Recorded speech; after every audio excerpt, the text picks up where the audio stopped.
this will be our 51st annual Proud to be an American event. And it was started by Mr. Wilson, who was the beloved principal many, many years ago. He was here for a long time. And this has kind of turned into his legacy. We honor him and his patriotism, but bigger, of course, is we honor the patriotism of our community and of all of our service providers in the city, in the state, and globally, because we have a lot of military, of course, stationed everywhere. And it's just our way of taking a day just out of our busy academic schedule to really think and about how blessed we are to live in the United States, and to celebrate all of those freedoms that we have and to not take them for granted. I think it's amazing because you don't see that nowadays. You don't see school traditions that actually stay with the kid and actually gives the child those memories that in a way kind of form them as an adult, because they remember these memories of what the teachers have done, what your friends did on that day, or even like what you wore that day, you know?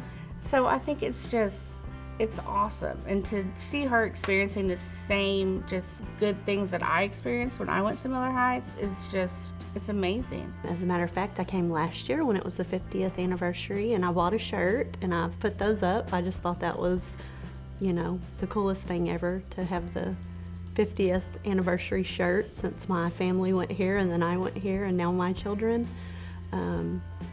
We enjoy coming, and I love the parade. I think it's so neat how all of the houses around, the folks come out, and some of them are still the same folks that lived here when I went here, and so it's just great to see them outside, and they all wave at the kids. And I know one of the families that lives here, Mr. Vance, he will sit out there, and he watched 2 of his children come through here when I was here, and then he watched a few of his grandchildren come through here.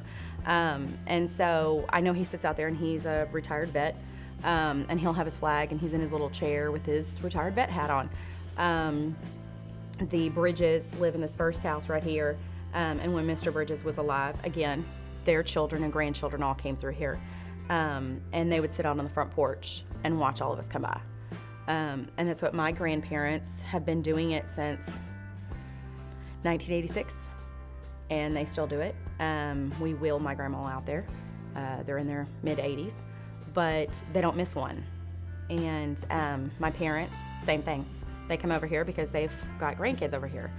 And it's kind of a surreal, nostalgic moment. It's kind of like going to the 4th of July parade, going downtown. We did it as kids. We were in the parades as kids, and now my kids do it. So it's pride in your community.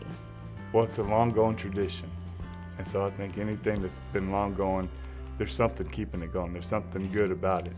And I think anybody that has a kid here or that has gone here should come and enjoy that moment. I mean, because if you're an adult and you went to school here, it takes you back to when you was a kid. If you've got kids here, I mean, it's a memory that you can make with them. That's the one thing that I regret, is that my mom and dad never came to Proud to be American Day with me. And so, my mom and my dad always worked, and they worked hard to provide for us. So I like to be able to try to take off and be here to make those memories with my kids, so that they can look back whenever they're older and my age and they say, I remember when my dad and my mom was with us at Proud to be American Day.